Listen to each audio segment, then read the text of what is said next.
Indian premier league కన్నా రసవత్తరంగా సాగుతోంది తెలుగు పొలిటికల్ లీగ్. తుమ్మడిహట్టి సాక్షిగా నీళ్లపై నిప్పుల బంతులు విసిరారు మంత్రి జూపల్లి కృష్ణారావు. బీఆర్ఎస్ సర్కార్ తుమ్మడిహట్టిని నిర్మించకపోవటం వల్ల రైతులకి నష్టం కలిగిందన్నారు. మరోవైపు జూపల్లి విసిరిన బంతులని బౌండరీలకి తరలించి సాగునీటిపై సవాల్ విసిరారు మాజీ మంత్రి హరీష్ రావు.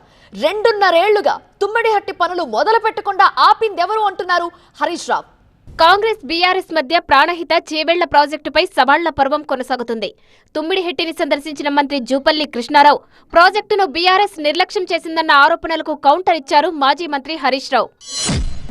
ఈ తుమ్మిడిహట్టి దగ్గర నీటిని ప్రాణహిత నీటిని లిఫ్ట్ చేసి 16 లక్షల ఎకరాలకు అంటే తుమ్మిడిహట్టి నుంచి ప్రాణహిత చేవెళ్ళ సుజల స్రవంతి ప్రోగ్రాం ఒక స్కీమ్ ఏర్పాటు చేసి 2008లో పునాది రాయేసి ఆనాటి అంచనా 33,000 కోట్ల రూపాయలు.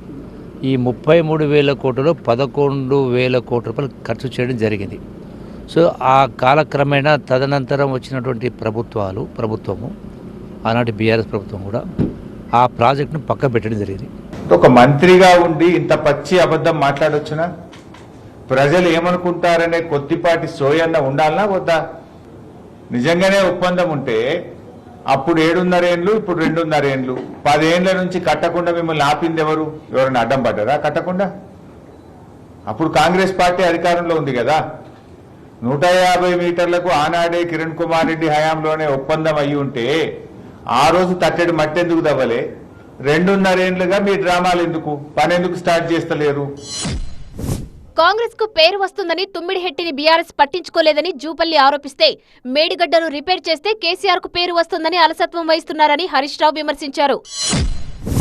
అదే పేరు మీద అదే ప్రాజెక్టును పూర్తి చేస్తే నాకు కానీ నా పార్టీకి కానీ పేరు రాదు అనే ఉద్దేశంతో బహుశా దాన్ని పక్కకు పెట్టేసి కాళేశ్వరం ప్రాజెక్టును మొదలుపెట్టిండ్రు.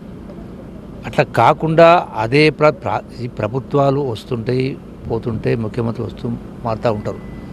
బట్ ఆలోచన విధానం అనేది రైతాంగంను దృష్టిలో పెట్టుకొని ముందుకెళ్ళాలి. మీ టెస్ట్ల వరకే మీ పుణ్యకాలం ముగిసేటట్టున్నది.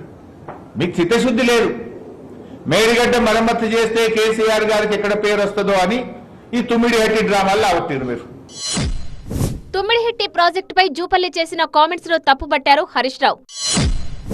అదే తుమ్మిడిహట్టికి వెళ్ళి తీసుకొని వస్తే ఒక పంపు కానీ ఒక మోటార్ కానీ పెట్టాల్సిన అవసరం లేకుండా, కరెంట్ ఒక యూనిట్ వాడాల్సిన అవసరం లేకుండా గ్రావిటీ ద్వారానే కెనాల్ ద్వారానే తుమ్మిడిహట్టి నుంచి ఎల్లంపల్లి దాకా వాటర్ తీసుకురావచ్చు. ఉత్తమ్ కుమార్ రెడ్డి మొన్న ఎప్పుడు హైదరాబాద్లో మాట్లాడుతూ ఏమంటాడంటే, తమ్మిడిహట్టి దగ్గర మేము బ్యారేజీ కట్టి సుందిల్ల బ్యారేజీకు నీళ్లు తెస్తాము అని ఉత్తమ్ కుమార్ రెడ్డి మాట్లాడింది. ముఖ్యమంత్రి రేవంత్ రెడ్డి ఏమంటాడు, మేము తమ్మిడిహట్టి నుంచి ఎల్లంపల్లికి నీళ్లు తెస్తాము అంటాడు, లిఫ్ట్ పెడతామంటాడు. జూపల్లి కృష్ణారావు ఏమంటాడు, లేదా లిఫ్టే అవసరం లేదు, తమ్మిడిహట్టి దగ్గర బ్యారేజ్ కట్టి ఎల్లంపల్లికి గ్రావిటీలో నీళ్ళు వస్తాయి అంటాడు. అసలు ఎవరు కరెక్టు? ఏది కరెక్టు?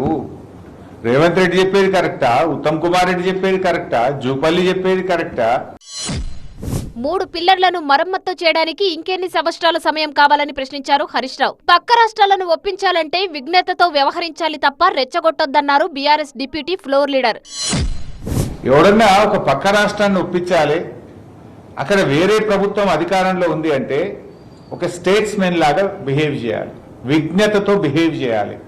ఆ రాష్ట్రానికి వెళ్ళి సంస్కారంతో మనము ఇచ్చిపుచ్చుకునే ధోరణిలో మన రాష్ట్ర ప్రయోజనాలు కాపాడడం కోసం ఒప్పించాలా, మెప్పించాలి. కానీ రేవంత్ రెడ్డి తీరెట్టుందంటే రెచ్చగొట్టే తీరున్నది. నిజంగా నువ్వు కిషన్ రెడ్డికి బహిరంగ లేఖ రాస్తే మహారాష్ట్ర అగ్రిమెంట్ అవుతుందా? Is it the way of getting the things done? సాగునీటి విషయంలో రాజకీయాలు చేయడం సరికాదన్నారు హరీష్ రావు.